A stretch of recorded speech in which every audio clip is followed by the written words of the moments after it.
نحمده ونصلي على رسوله الكريم وعلى آله وأصحابه أجمعين. الصلاة والسلام عليك يا رسول الله وعلى آلك وأصحابك يا حبيب الله. مشکوٰۃ شریف کتاب الفتن باب فی المعجزات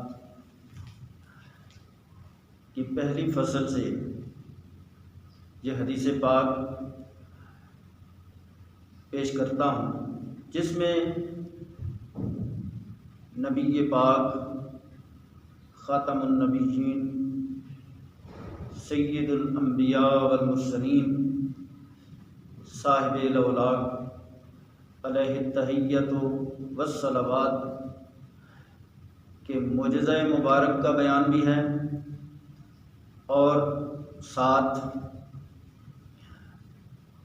آپ کے تصرف کا بیان ہے کہ آپ کو اللہ تعالیٰ نے قدرت اور اختیار عطا فرمایا ہے کہ جہاں اپنا اختیار، ارادہ، حکم استعمال کرنا چاہیں آپ کر سکتے ہیں. ملاحظہ فرمائیں، ان جابر قال سرنا مع رسول اللہ صلی اللہ علیہ وسلم حتی نزلنا وادیا افیہ فذهب رسول اللہ صلی اللہ علیہ وسلم یقضی حاجتہ فلم یر شیئا یستتر بہ. حضرت جابر رضی اللہ تعالیٰ عنہ سے روایت ہے کہ ہم رسول اللہ صلی اللہ علیہ وآلہ وسلم کے ساتھ سفر کر رہے تھے، یہاں تک کہ ایک فراخ وسیع کھلی وادی میں اترے. وہاں پہ رسول اللہ صلی اللہ علیہ وآلہ وسلم قضائے حاجت کی ضرورت پیش آئی، لیکن پردہ کی جگہ کوئی آپ کو نہ مل سکی. وادی کے کنارے پر 2 درخت تھے. اللہ کے نبی صلی اللہ علیہ وآلہ وسلم ان دونوں درختوں میں سے ایک درخت کے پاس تشریف لے گئے، اس کی ٹہنی کو پکڑا اور فرمایا، اللہ کے حکم سے میری اطاعت کر.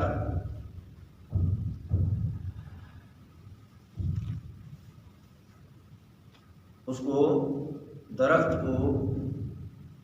کی شاخ کو پکڑ کر آپ نے ارشاد فرمایا، اللہ کے حکم سے میری اطاعت کر. اب یہیں سے آپ کا تصرف ظاہر ہوتا ہے.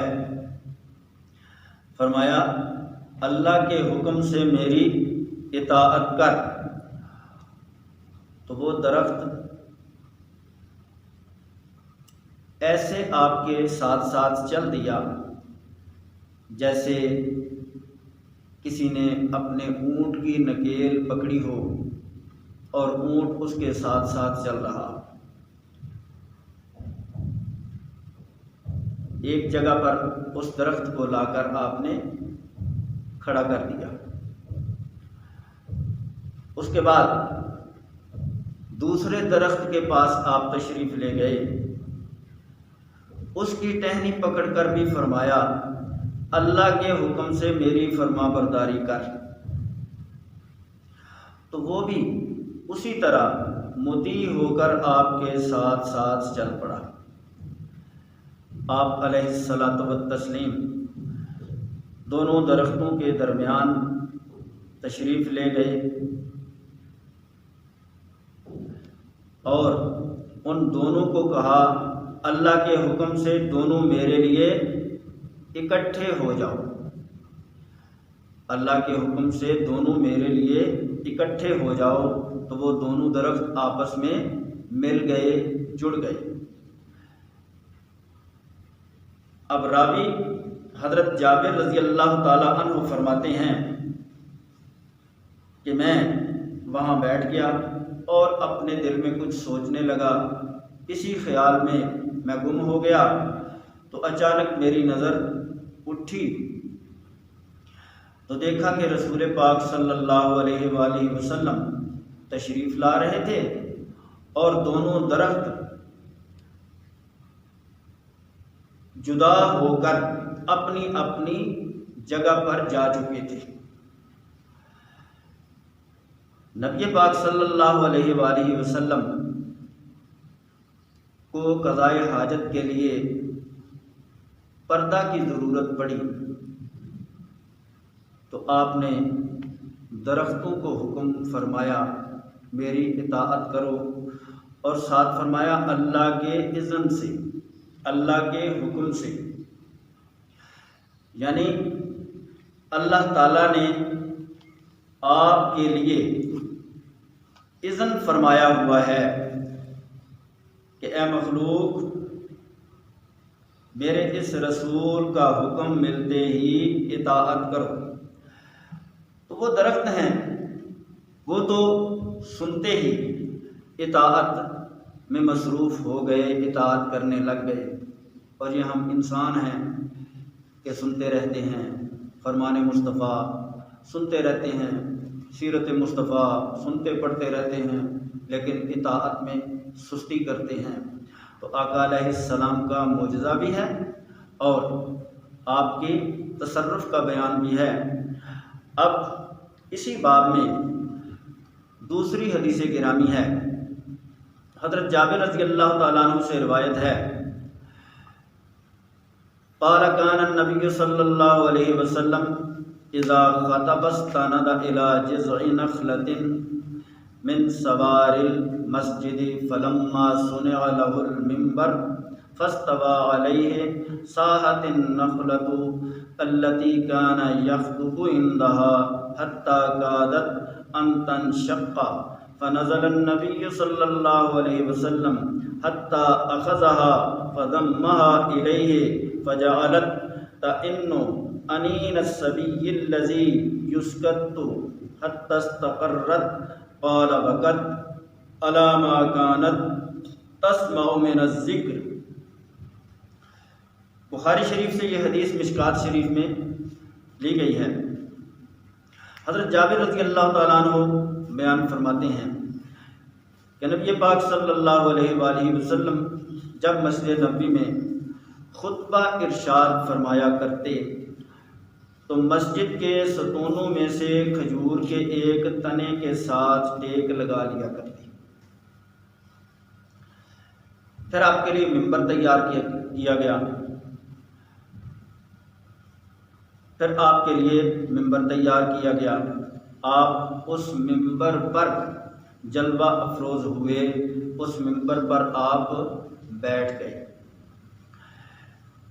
تو وہ تنا چیخنے چلانے لگا، جس تنے کے پاس آپ خطبہ دیا کرتے تھے ٹیک لگا کے، وہ تنا چیخنے چلانے لگا یہاں تک کہ پھٹنے والا ہو گیا۔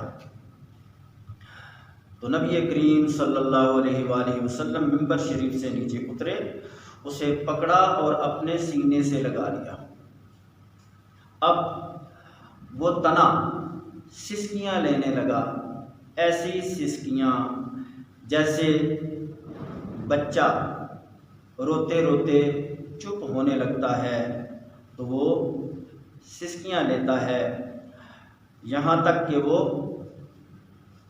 خاموش ہو گیا، اس کی سسکیاں رک گئیں۔ یہاں سے آگے راوی کا بیان ہے کہ وہ تنا اس لیے رویا کہ اس کے ساتھ لگ کر حضور علیہ السلام ذکر فرمایا کرتے تھے، واعظ فرمایا کرتے تھے۔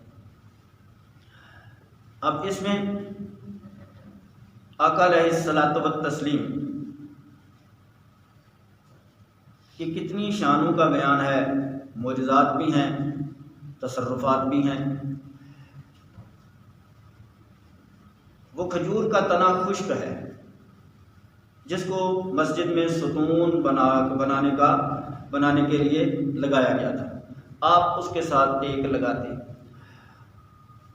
ایک تو بات یہ ہے خشک تنا جسے عام طور پر مردہ ہی تصور کیا جائے گا، اس خشک تنے میں آپ کے ٹیک لگانے سے شعور بھی، عقل بھی، فہم بھی، سماعت بھی، اور پھر